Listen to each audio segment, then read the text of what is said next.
A long time ago, in a galaxy far, far away, it is a period of searching for the self in history.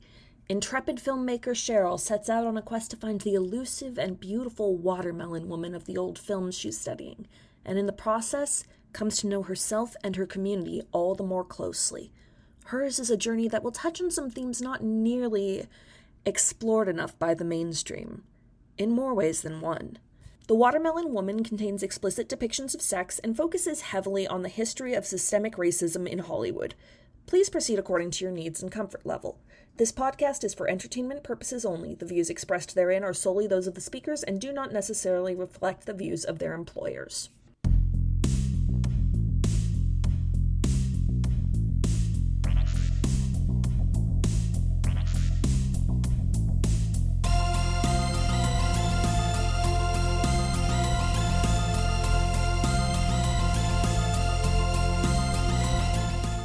Hello there, and welcome back to 6 Degrees of Star Wars, the podcast where we explore all the ways George Lucas's flagship franchise surrounds us, binds us, and penetrates us in the landscape of cinema. I'm your host, Sam Marchioni. Joining me today, Jasmine Garcia. Man, black women really do have to do everything, including inventing somebody to feel seen in history. Jesus. Ellie McConaughey. You know, I am kind of gratified, having read some of her recent work, to know that Camille Paglia was always kind of like that. And Meredith Cook. I can't think of anything witty to say. Which is in itself the wittiest thing you could say. There we go.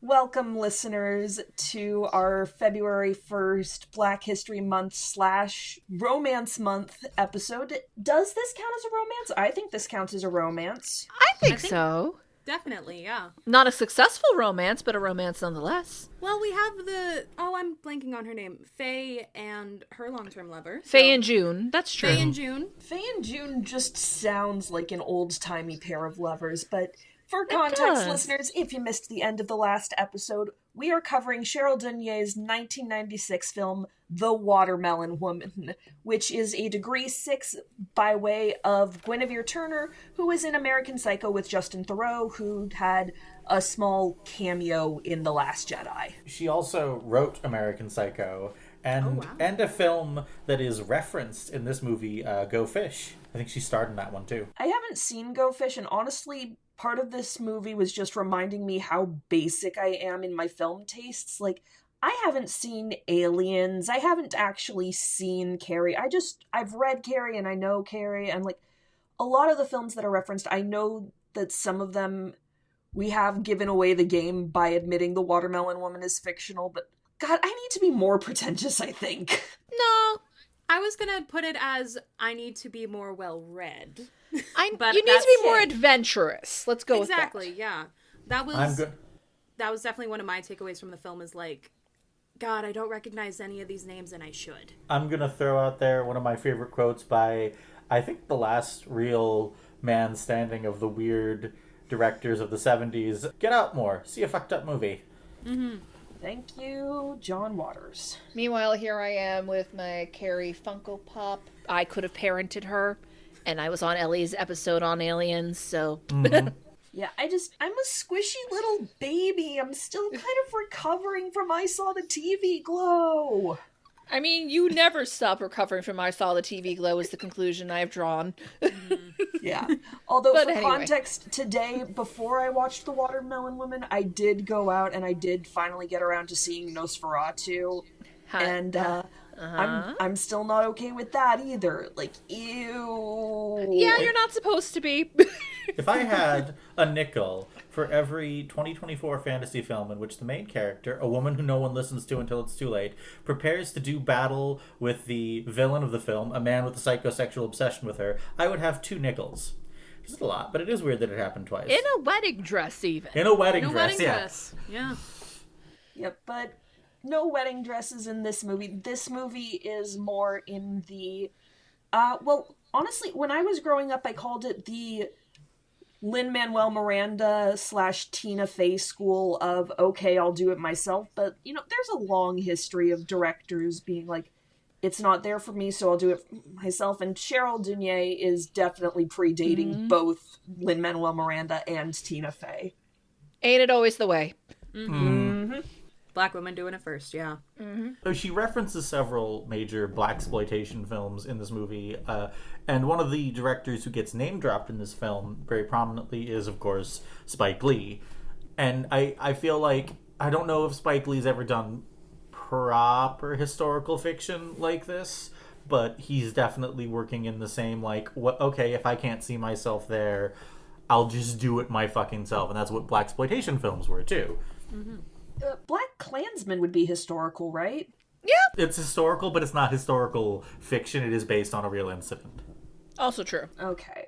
Incredibly bleak film and eligible for my pod. Yeah, it's awesome. I'm not sure what counts as historical fiction versus historical movie, because all movies set in history are fictionalized to some degree, but It kind of winds up being a I know it when I see it dealy. To give you a brief rundown, like, Black Klansman is based on real events. It might not be accurate, but it is trying to tell a reasonably historically accurate story. This is inventing a character broadly off some existing characters, existing people, but, you know, making a character to be, for the movie to be about, rather than trying to adapt a real story. We've gone like 6 minutes into this and we haven't even really talked about what the film is like properly about.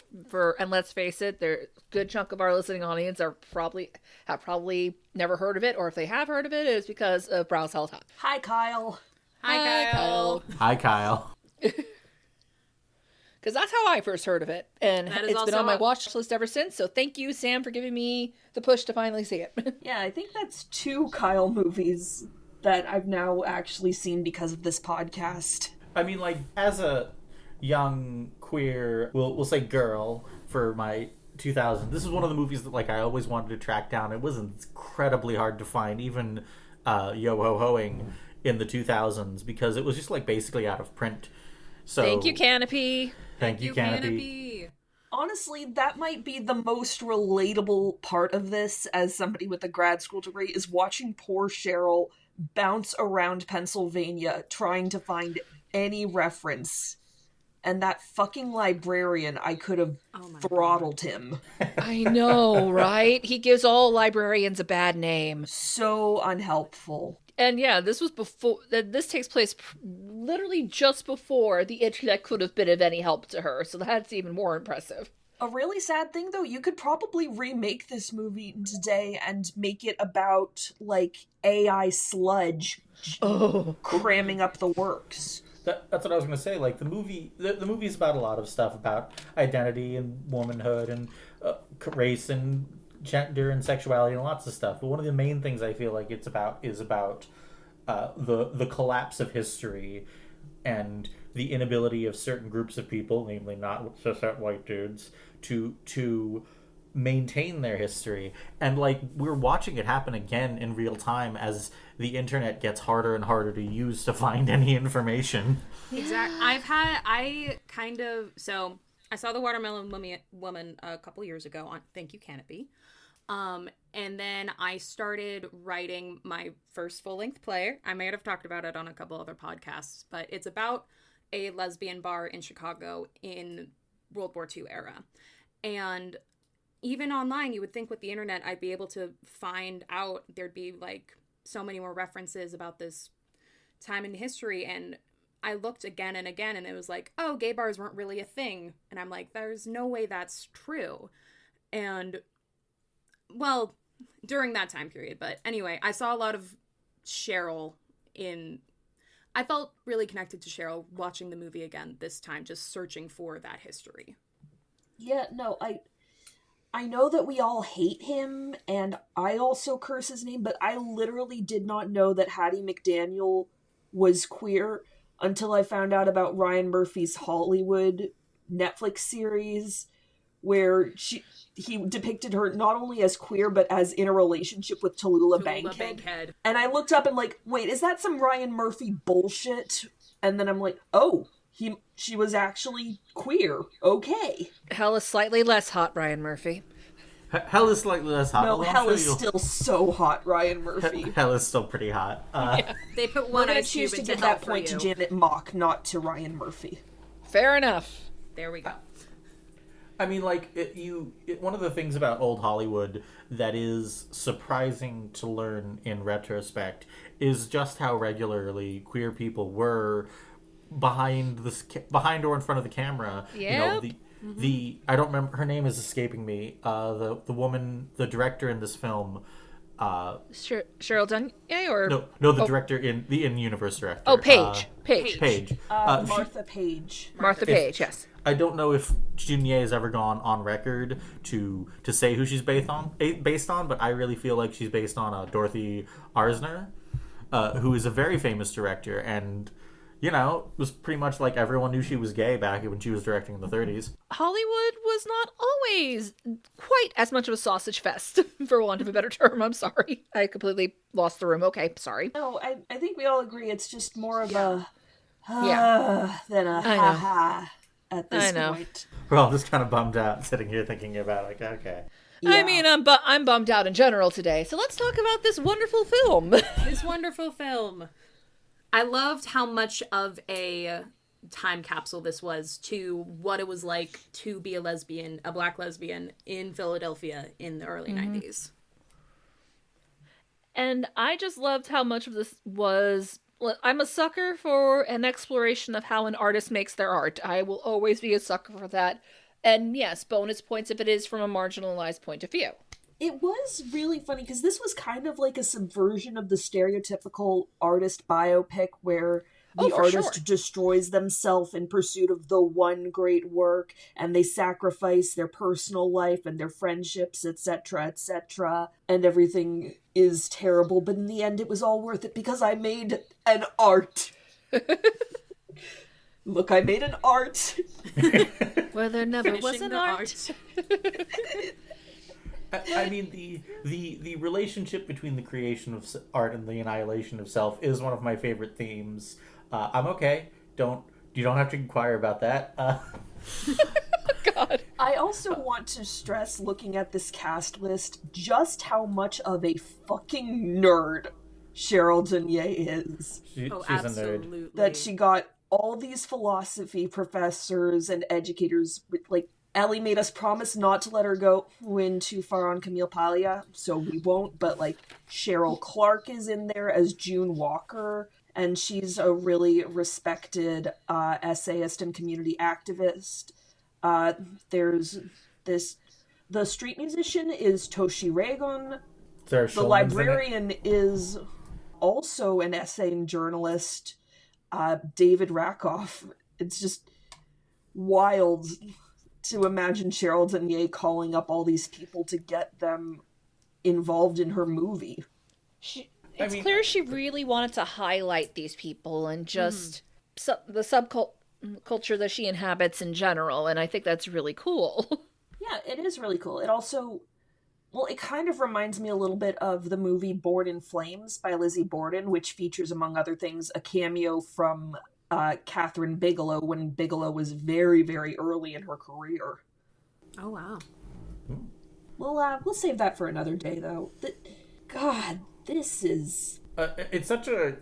Despite being, we're talking up the films like bona fides with philosophy professors, and we're talking up its themes about historical preservation and gender and such.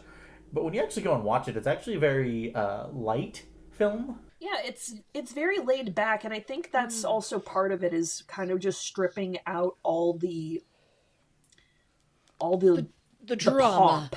Who can afford pomp? In this I economy? have to settle for circumstance.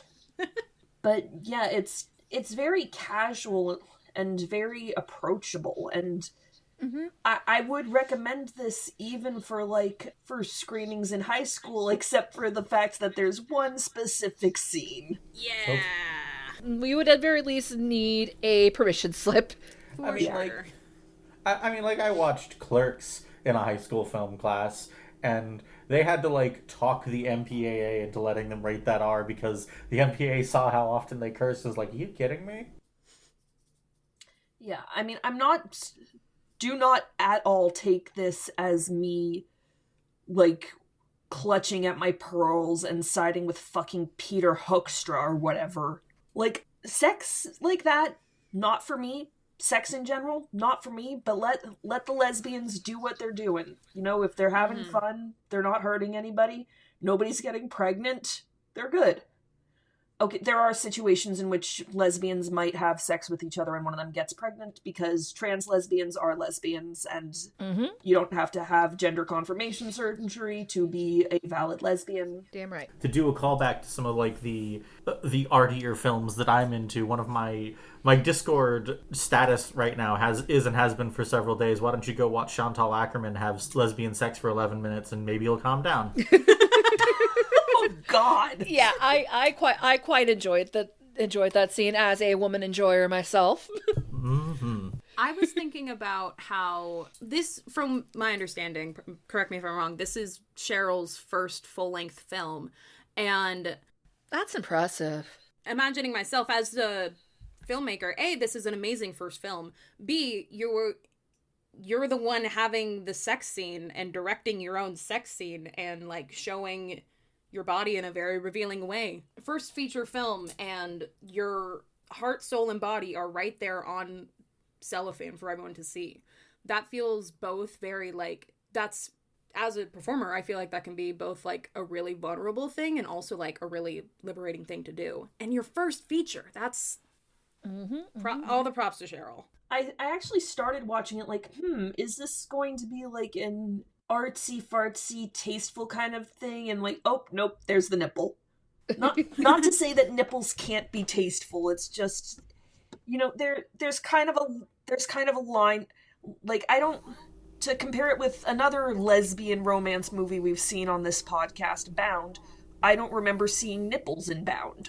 You absolutely see nipples. Yeah. Okay, so I just have a bad memory for nipples. So we know Sam's nipple blind. Sam, noted ignorer of nipples. Sam, just like Tumblr, can't see female presenting nipples. Anyway.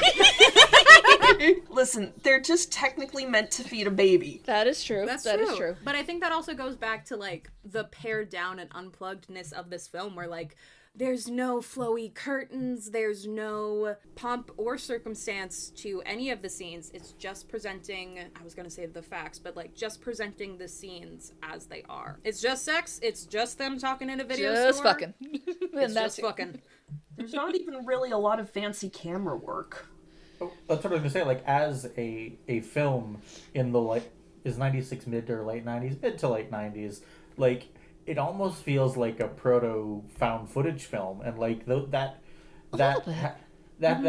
format hasn't exploded yet. I think Blair Witch is like 99. Yes, off it the top is. of my head. So like, that's obviously not like the format yet, but it feels a little bit like that. So much of it is in-universe footage that Cheryl is taking of herself, or Anne is shooting for Cheryl, and who everyone what's her name, Tamara, treats like shit for absolutely no reason. Yes. I personally read it as a little more complicated than that. Like, yes, Tamara, she is very, very cranky, but also I do think Cheryl does kind of try her a little bit. I feel like they have a very complicated friendship. And who Tamara treats like shit for no reason. So it's interesting because there's this lovely little ace romance book I read called Let's Talk About Love by Claire Kahn. I did a video about it on my channel if anybody wants to go take a look at it, but there's a very similar dynamic there of two people who are best friends, but both of them are pretty selfish and hurtful to one another at times, and I kind of see that with Cheryl and Tamara as well. Like, they're both both very focused on finding what they want. Yeah. And thus they're not really validating each other very well. And Tamara's like slightly more self-actualized, I think, in that she has seen the bullshit on the wall and kind of clocked out. So her assholery comes from an I'm smarter than everybody kind of thing, whereas Cheryl is again doing that subtle subversion of the tortured artist in that, wait, what am I saying? Cheryl's not a tortured artist, Cheryl's autistic. It struck me on this watch because, you know, because I know how the plot shook out this time, because I'd seen this before, but like, it struck me like the way Tamara talks about Anne is like, it just struck me as so shitty, because she doesn't like the way Anne dresses or does her hair. And, like, babe, that's what other people say about you. Like, you gotta learn to let that shit go if you want to be, like, in queer community. See, that's the thing, though. I think for a lot of people, that's kind of how it goes. Like, I think to a certain degree, it's almost a matter of respect. She's kind of still bought into a certain level of respectability, which sucks, of course. Mm-hmm. But as I have said in previous episodes, for full disclosure, everyone, none of us here are black. Like, no. I think for full disclosure, I am from a mixed family. I would not consider myself black, however. But yeah, like, unfortunately, you do see that sort of thing all the time, where it's just like, just because you shit on what mainstream culture shits on does not mean you're not going to get shat on, and a lot of people still need to learn that. Mm-hmm. I mean, I'm not black, but I see that a lot in the way certain trans women talk about other trans women, naming no famous names. There's just this like this sense that, like, you can, if you're just good enough, if you're just stealth enough, if you just, like, wear the right clothing and say the right things, you can be accepted. And no, baby girl, the leopards are going to eat your face too. You cannot appease people who want your annihilation. You can only become their tool. Yeah, basically. And it is sad. And I know we said we weren't going to talk much about Paglia, but let's just say her one scene makes a lot of sense when you go through her Wikipedia page. It does, and it's also like, I can speak as an Italian, and Camille, you don't fucking get it. Madonna! Camille Paglia, I have a doctor standing by to sedate me if I try to go too deep into this, is a complicated thinker who has written a lot of extremely interesting feminist theory.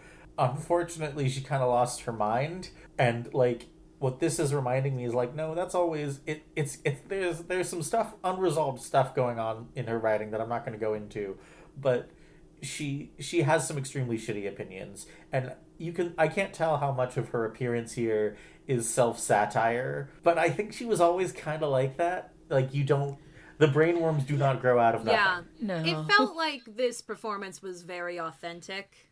And, like, the whole point of her scene was, I totally know what it's like to be black because I'm Italian. Let me take all these, like, stereotypical things about black people and say exactly how they're fine because I'm Italian.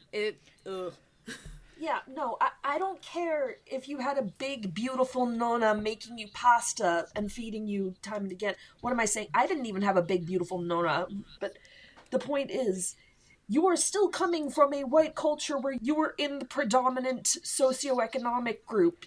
You had social power. Black stereotypes come from white people wanting to be comfortable with blackness and so fitting them into ugly little boxes. Mm-hmm. Yep. And, the strong associations with slavery. But yeah, it reminds me of this one coworker I had when I was talking to a fellow Latina coworker, and she's just like, "Well, I mean, I'm Italian. That's kind of Latino." And we just both went, "No, no, absolutely not." But yeah, to get back to just kind of the intersection now, but one thing I really did appreciate was kind of the parallel toxic love stories presented in here between, obviously, Faye and Martha Page, and Cheryl and Diana. Whew. I did not want Diana to turn out to be like the love interest in Your Driver is Waiting. For those of you who don't know, that's a book about a South Asian Uber driver. Basically, she falls in love with this white girl. She's really into activist circles, and her love interest ends up doing something really shitty to her activist group. And it very much reminded me of how Diana behaved when Martha Page's sister was being a bitch to Cheryl. Oh God, that. Well, what sort of struck me, and this is what I was going to say about Camille, is, like, a lot of characters who Cheryl interviews want a sort of revision on history. Camille wants it to be like that Italians are still considered, lesser than, even though they haven't been for decades at this point.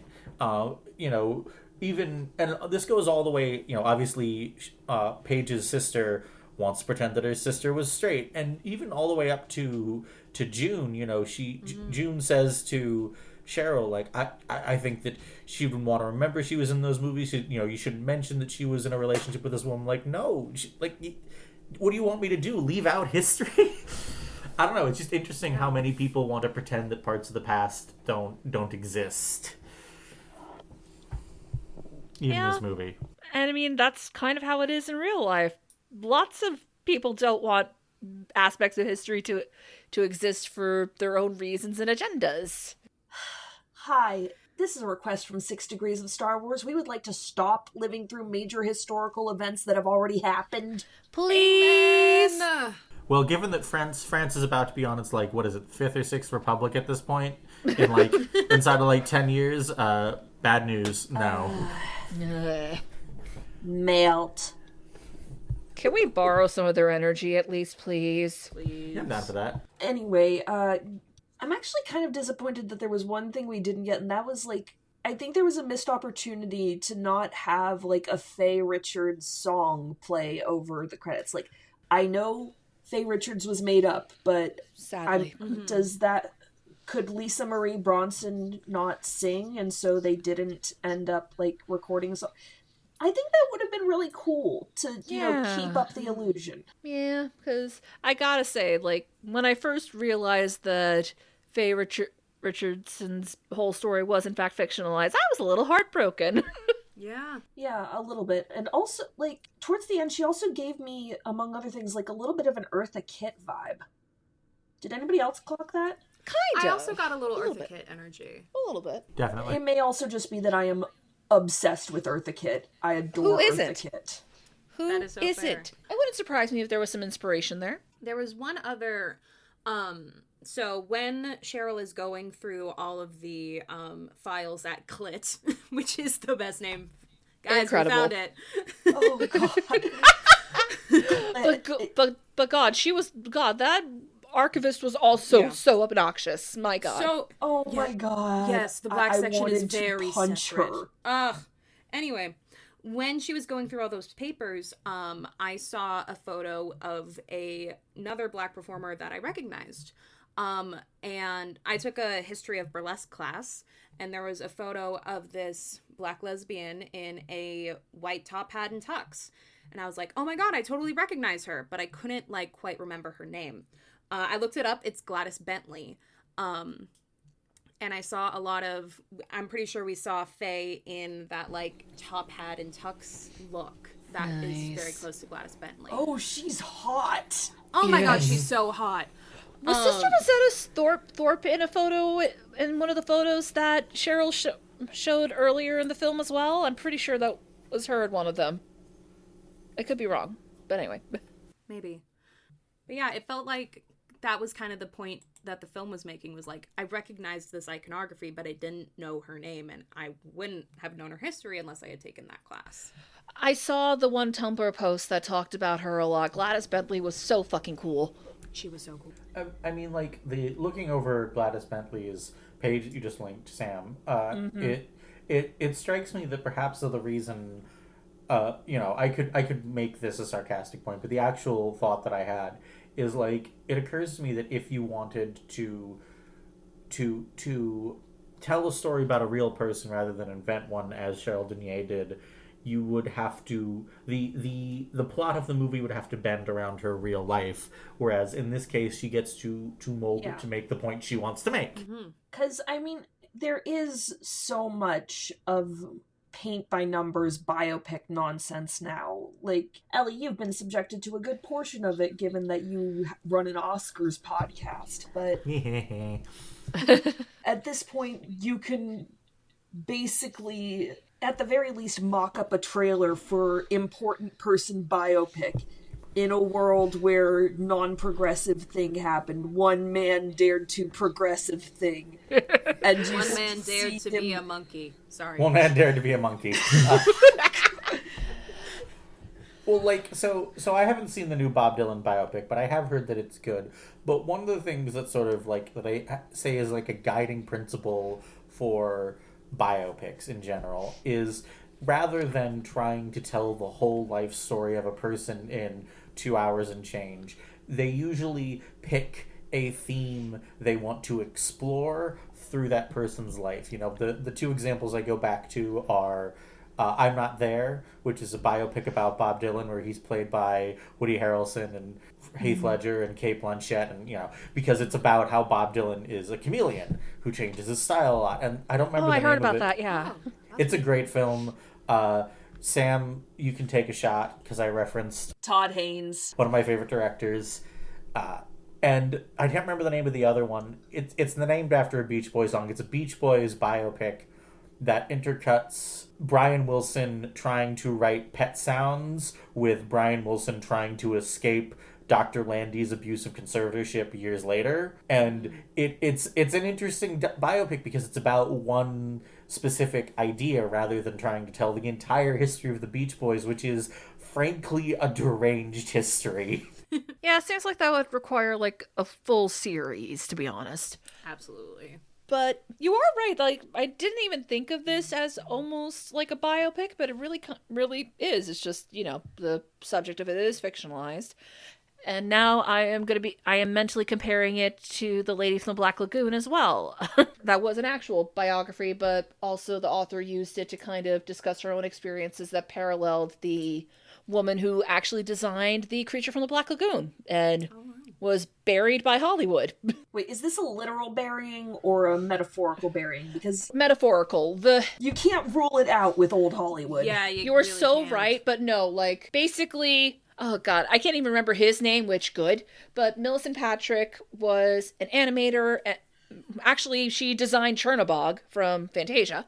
Oh, wow. And she also was the designer of the creature, the only woman to design a universal monster. But this one fucking dude, I believe he was the president of the company at the time, was so fucking mad at all the attention she got, he took credit for it. I went number of years ago, I went to the LA Museum of Natural History, and they had a little section about, like, here's the science behind the universal monsters. And they had the suit there, and they talked about making the suit, and I didn't remember seeing a female name. Yeah, no, because the thing is, the author of the book, Mallory O'Mara, basically did what Cheryl does in this movie. She just dug for her because there is a photo that kind of shows that she's, like, painting parts of the creature's suit. So she was determined to learn more about her. And fortunately, she was able to kind of revive the memory of this woman. So very similar. Very good book. I do highly recommend it. I remember now something I want to say. Going back to the clit. Me on round 2 with my girlfriend. I mean, what? I was waiting for something like that. A+. There Ellie. we go. I think the funniest part of that scene is the whole juxtaposition of, oh yes, we keep this box that's just for African American lesbians, and if there's a white person in the pictures, we just cross it out. That was This is a hilarious in safe and of space. itself. Oh, thank you so much. And then the way she pitches a fit when Cheryl's trying to get the stuff on film for the record, it's like, you don't have permission to do that. It's like, on one level, fine. Like, you're trying to protect the materials that are in your archives. On the other hand, fuck off, lady. I mean, like, if there's a white person in the picture, we cross them out is an example of what I was talking about. Because, like, there is, you know, people want to center people who are oppressed, you know, black people, women, queer people in their own histories. But, you know, you can do your own form of historical revisionism by doing that, by pretending that, you know, white people don't exist in those stories, either positive or negative. You know, I don't think that, again, my point about this film, and I think that what the ending monologue from Cheryl does is, like, don't pretend that this was something other than it was. Don't pretend that, you know, Martha Page doesn't exist, but don't pretend that her story ended the way people thought it did. I wonder how the original creator of the creature from the Black Lagoon costume, or the guy who stole credit, would be aware that 7 decades later, someone won an Oscar about wanting to fuck it. Oh. Millicent Patrick, ma'am, I hope you're happy with that. Because you suffered a whole lot. You actually suffered a whole lot. So I hope that didn't disgust you from wherever you're listening. We're not talking about Creature from the Black Lagoon. No. Yet. Someday. But We're not talking about Shape of Water yet either. But, you know, it is an interesting parallel. I guess that is part of why I did end up... Like, I was going to enjoy this movie regardless, but considering that was my favorite book of the year when it came out, I guess it does make a certain amount of sense. Again, it's not only an ode to an artist making the art, it's an ode to film history, it's an ode to all of the people that we forget because the Kyriarchy get a Kyriarchy. Yep. For me, there was that one line towards the end that Cheryl gets in the letter where June is like, make our history before we're all dead and gone. And part of the reason why I'm writing my play, it wasn't as relevant before the events of January 20th, but now it feels more relevant that, like, I feel like a lot of the queer community is focused on making sure that queer people have a future. That is a very important goal. That is something that needs to be in the conversation. But I feel like in that search for having a future and having something new, we forget that queer people had a past. And I really appreciate how this movie talked about that. I mean, I think it's only if we preserve our past that we can have a future. Exactly. I mean, we can talk about me having Tumblr vision in that I have a bad retention for nipples in my memory. But, you know, there are little baby queers on Tumblr who are so weirdly puritanical because they don't really get the history of how long it took to free the nip and to wear bondage and stuff at Pride, and why it's important that there's no cops at Pride. And they're definitely not going to get a good context of it if they watch, like, Roland Emmerich's fucking Stonewall movie. But also, on the flip side, I personally find that seeing all the ways that we have managed to survive, the ways we've been able to be sneaky and kind of make it under the radar, gives me a certain amount of hope. I mean, Shammy just found a Tumblr post about those physique films from the 1950s that managed to get it past the Hays Code. For listeners who don't know, basically this was barely legal gay porn from the 50s. And they would just pass it off as, oh no, we're just showing off the physique. It's a health thing. It's a bodybuilder thing. But no, it is not barely softcore porn, to be honest. But I think that, like, finding ways to represent yourself in media is, even if those ways aren't always the most respectable, is important. I reference the fact this movie is named after a Martin Van Peebles movie, who's best known for Sweet Sweetback's badass song. That's what this movie is titled after, The Watermelon Man, a movie in which a bigot turns black. It was the 70s. It was the 70s. Okay. Way too many of those, but yes. But also, like, you know, blaxploitation is nowadays more respected as being one of the only ways black people could make it and get noticed in film. And, you know, you can go watch... I referenced Chantal Ackerman. You know, her first feature film contains her having lesbian sex with her, I think, girlfriend of the time for, like, 10 minutes straight. Like, is it respectable? No, but, like, it got her out there, and her next movie just got, like, #1 at Sight and Sound last year. Who's to say what's respectable anyway? Precisely. You know, Bound, people thought Bound was disrespectful when it first came out, or disreputable is what I mean. But it just got added to the Criterion Collection, same as this. Who's to say? 50 years down the line. And they name dropped Cleopatra Jones, which is a blaxploitation film in the movie. Precisely. Yes, and now I'm very curious to do that double feature she suggested with Carrie, because Cleopatra Jones is one I haven't seen, and as I've already mentioned, I love Carrie, so I would definitely like to do that double feature someday. Yeah, that'll be a very interesting double feature. I have enough Canopy credits that my next watches are going to be the collected shorts of Cheryl Dunye, which are on Canopy, and Dyke's Camera Action, which is the best name for a documentary ever made. Hell yes. I like lost my mind at how perfect that name was, because the last time that I went into Canopy to watch one of these, I was looking at the recommendations. I'm like, I'm not sure how much I understand why these are here, but I look at a lot of the recommendations for these movies, and I'm like, okay, I get why this is here. And oh, yep, Ellie, there's Portrait of a Lady. Portrait of a Lady on Fire. Oh, if we want... But I'm a cheerleader. Yep. Also very good. This might And be... I'm like, yes, I understand why these are here. If you're looking for another indie queer film surrounding queer filmmakers in the past that are fictionalized, might I recommend Straight Jacket, which is also on Canopy. It's basically the story of Rock Hudson, but the serial numbers filed off and made into... done in the style of a Rock Hudson romantic comedy. Ooh, that's clever. I'm intrigued. Double feature with Down with Love. Double feature with Down with Love. Absolutely a double feature with Down with Love. I'm gonna get my hot take out now. More movies should have dyke in the title. If Drive Away Dolls had its original title, Drive Away Dykes, it would have made $1 billion. Yes, it would.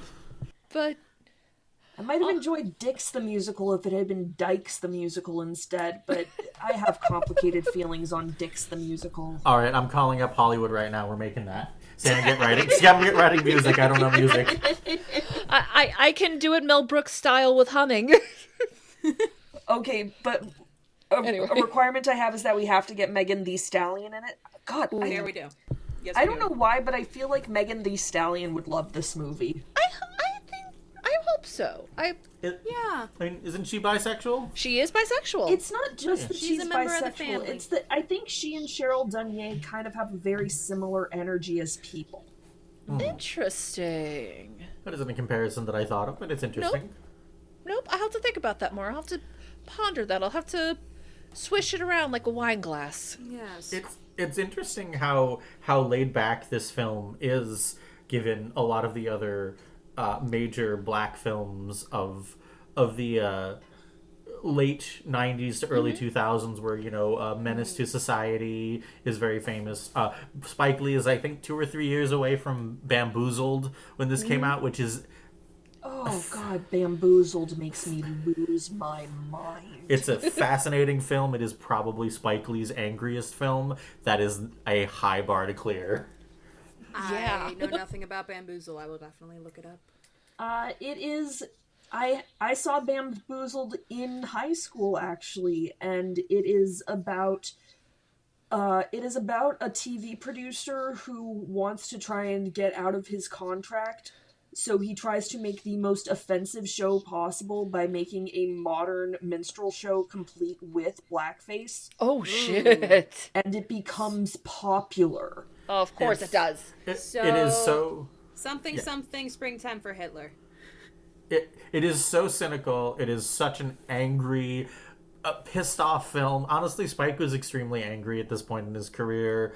This was also around the time he did 25th Hour, which is my favorite Spike Lee film.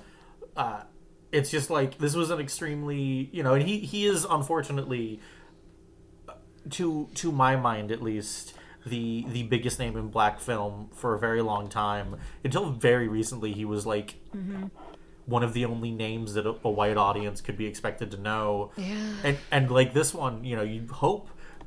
I compared this to Clerks a minute ago, or maybe half an hour ago. Time is meaningless. And you would hope that this film would launch Cheryl Dunye in the way that Clerks launched Kevin Smith, but instead, like, the biggest thing that happened with it is it wound up in front of fucking Congress. Yeah. And since then, she's predominantly a TV director now. Like, she collaborated with Ava DuVernay on Queen Sugar. She's done episodes of Lovecraft Country and, of all things, Bridgerton and the Umbrella Academy. I kind of love that for her, though. I do kind of love that for her. I kind of love that for her. I suddenly need to check which ones they were in. Okay, She directed the last 2 episodes of season 2, so the ones where Kate and Anthony were fucking. That makes so much sense now. Oh, that's beautiful. That woman knows how to direct a sex scene specifically for me. If you like the last 2 episodes of Bridgerton season 2, go check out The Watermelon Woman. Exact same energy. I love this so much. That makes so much sense. I mean, unfortunately, a lot of extremely good queer directors wind up sort of stuck in TV directing. You know, Guinevere Turner is in this movie. She also wrote American Psycho. She wrote and starred in Go Fish. She mostly wound up writing for the L Word, which you famously hate. I don't hate the L Word. As I said, I thought it was terrible, and I watched 3 seasons of it to be sure. Fair enough. It's just like, or like Clea Duvall. The only thing she's gotten to like actually make in the last few years was the Tegan and Sarah TV show, which is extremely good. But wait, didn't she also do the Kristen Stewart gaslighting Christmas movie? She did. Oh, she did. That's right. She did. Yeah. I forget that she directed that movie. Is the title Gaslighting Christmas? No. It's Happiest Season, but the entire plot revolves around Kristen Stewart's partner forcing her back into the closet. Yes, now I remember. While they visit her conservative family. The Christmas movie that launched 1,000 discourses.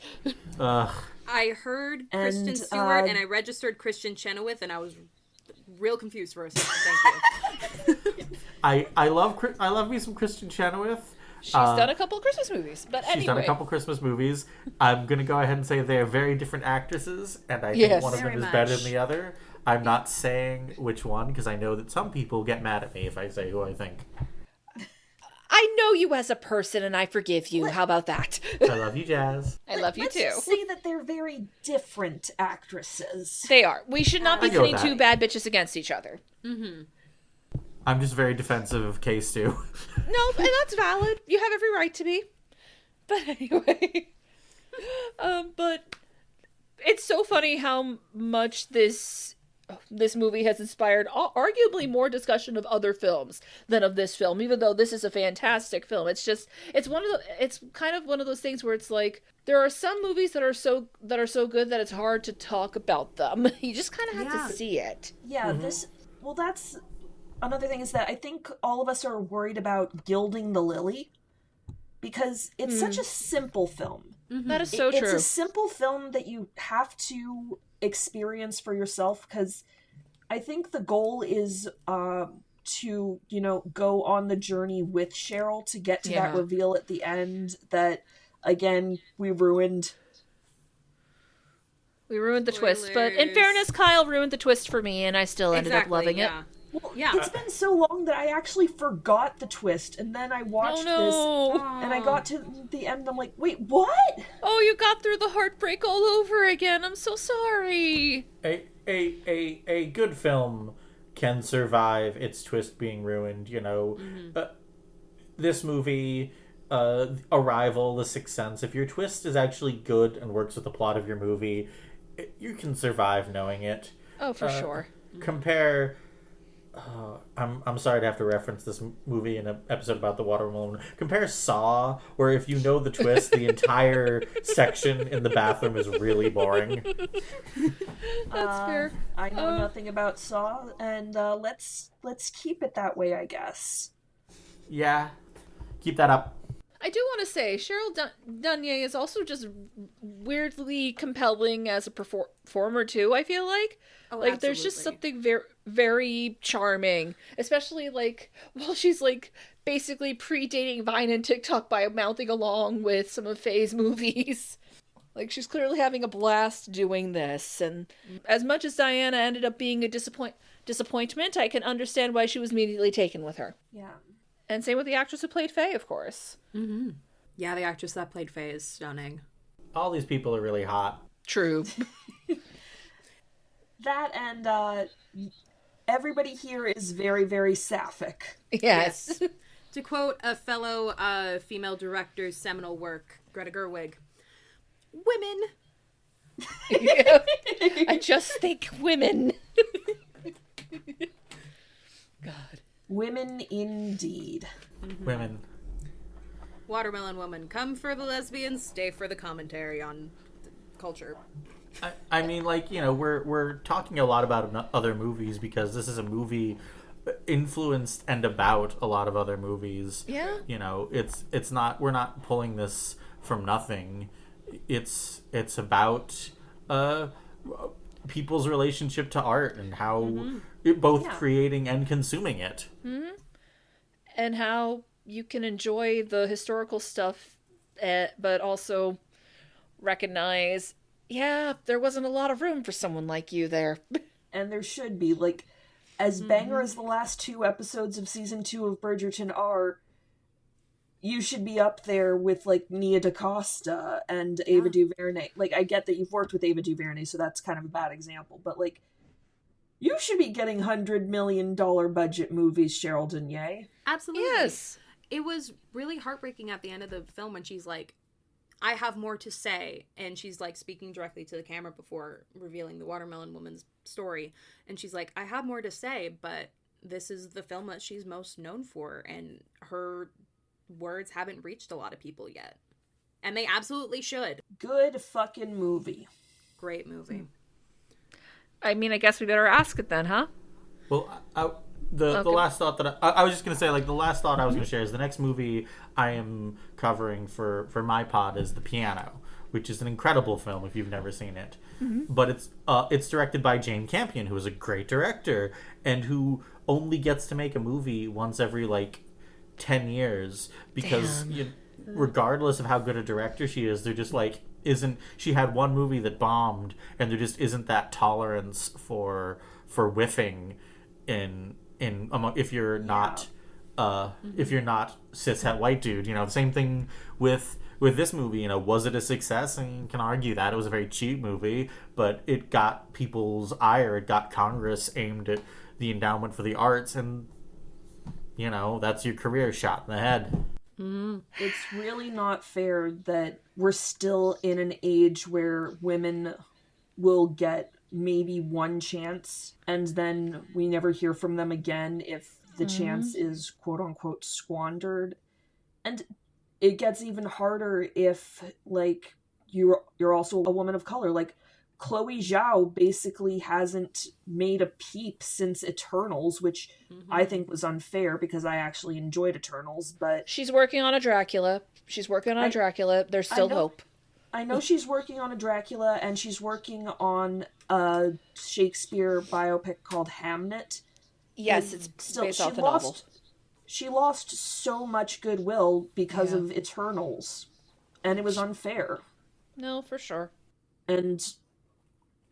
you know, Cheryl Dunye, I'm glad that Cheryl Dunye has a career now. I just don't think that it's the career she deserves. She deserved to have more. Cross fingers that she has more of a hand in the Bridgerton season where I guess the older sister gets a lesbian romance? Cross fingers? Maybe? I'd be interested to see what she does with Regency lesbians. Okay, first off, y'all know that Regency lesbians are like catnip to me. Obviously. Oh, absolutely. Listen, that Jane Austen and sapphism, They go well together. What strikes me about the Chloe Zhao thing, and I might as well just like get my thoughts on Eternals out because I don't have a full podcast episode worth of thoughts on it, is that like it's at its best when it's being a Chloe Zhao film, but too often it has to be a Marvel movie. And, like, so it bombed because they didn't advertise it well, and it didn't look very interesting. And honestly, it wasn't very interesting. It was a $200 million movie that wasn't as exciting as $200 million movies usually are. And it sucks that she has to bear the brunt of that, especially right after Nomadland. Maybe we should stop forcing every indie director who has a reasonable sized hit to make a Marvel movie. Okay, so maybe we don't give Cheryl Dunye a $100 million movie with Disney, because... Well, no, God, no. Didn't really work out that well for Ava or for Nia, for reasons that were not their fault. Maybe we could like kidnap David Zaslav. This is satire, FBI. Maybe we could kidnap David Zaslav and force him to give them like a $20 million whenever a year movie that they can do whatever they want with. Well, if we're going to be satirizing this anyway, we might as well get Batgirl and Coyote versus Acme out of the vault as well. Yes, absolutely. Cheryl Dunye makes a heist movie about getting the Batgirl and Coyote versus Acme films out of the Warner Brothers vault. There, Hell we yes. solved it. There we go. We did it. If you're going to drag us into an Ocean's 11, we need to keep this on the down low. Also, Sec. you don't explain the plan before we do the plan. That guarantees something will go wrong in the plan. Exactly. But Exactly. it's only by something going wrong in the plan that the film is interesting, so therefore the plan succeeds because the audience wants us to succeed. I've gone really meta. I'm sorry. CIA, this is not the podcast you're looking for. We have tipped our hand already, I think, but I do have to ask for the sake of the record. Is the Force with it? Yes. Hell yes. Absolutely. Lesbians. Lesbians! Which is to say, yes. Lesbians are great. Black lesbians are great. It's just fantastic. Mwah. The Force is with it. Let's go, lesbians. Let's go. Now and forever. Lesbians of all shapes, sizes, and colors. I'm going to start off our Pluggables. If you are listening to this on the day it drops, it is February 1st, and we will be doing another thing later today. The World's Elsewhere Theater Company has our production of Pygmalion coming up. It is being technically directed by Ellie. It has Jasmine in the cast, and it is directed by me. Woo-woo! Yes, Oh, yeah. so it would mean a lot to us if you come support us. Come support us, come donate to Worlds Elsewhere, because socially conscious and progressive and distanced theater is still important, goddammit. And also, class and gender are arbitrary signifiers prescribed upon us, and they cannot be legislated. Who has individual plugs? I am the host of In Each Retelling, the podcast where we explore all the ways old tales are made new. And it should be noted, we do try to do retellings of various perspectives. And so our Valentine's Day stuff will be coming out pretty shortly, including Bridget Jones's Diary, which is going to make at least a few people in the podcast family mad at me. And you can find me at Faye Riviera on all the socials. I'm like Carmen Sandiego. I can't be found online. Don't find me. Valid. Don't find them. Speaking of lesbians, whew.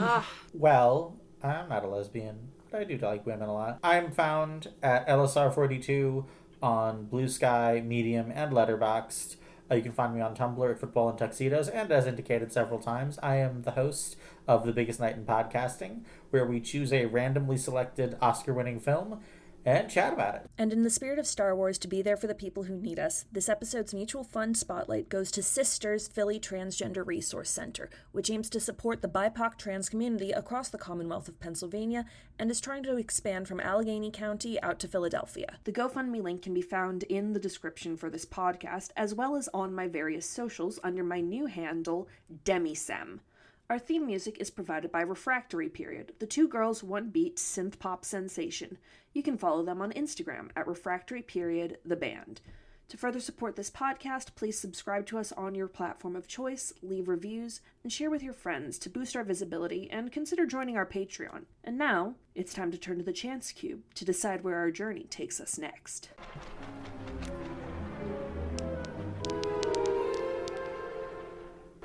Four. 4. Golf. We're playing golf.